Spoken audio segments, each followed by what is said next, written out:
Ngayon at magsa-summer na naman, uso na naman ang magpainit. Magpalamig. Magpalamig. Magpahinga.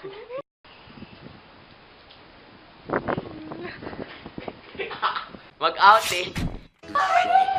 Wow. Ayan.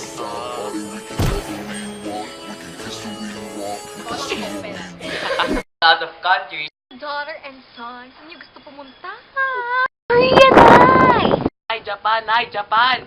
Kaya kasi, Nay, maganda dun. Ay, naku, ma, mas maganda sa Japan. Diyos ko, ang ganda doon. Maraming hula mo na, Nay. Japan nga, Japan, Japan. Korea nga, Nay. Japan, Japan. Korea. Japan. Korea. Japan.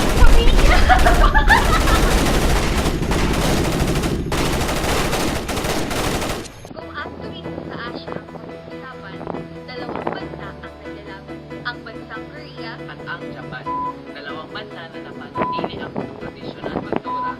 dalawang bansa na nagtanyag ng ekonomiya, sining, at teknolohiya. Dalawang bansa na naglaban noon, ngayon, At ay mauulit-ulit. Ang South Korea at ang Japan ay isa sa mga dalawang bansa na pinupunta ng mga turista. Taon-taon, milyong-milyong mga turista ang dumadayo dito upang maranasan ang kanilang kultura at ang kanilang tradisyon. Ngunit ano mga dahilan kung bakit pupunta ang mga turista dito? Hanap, pagkain, tool, shopping. Marami mga department stores sa Korea, lalo na sa Myeongdong. At minsan, binibenta ito sa murang halaga. Mga kabaitan ng mga Koreano.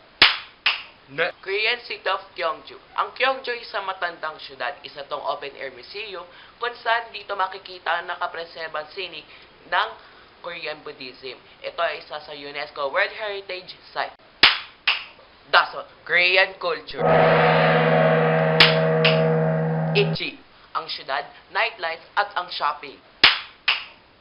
Ni, mga kapistahan. San, mga kastilyo, templo at mga shrine. Shi, manga at anime.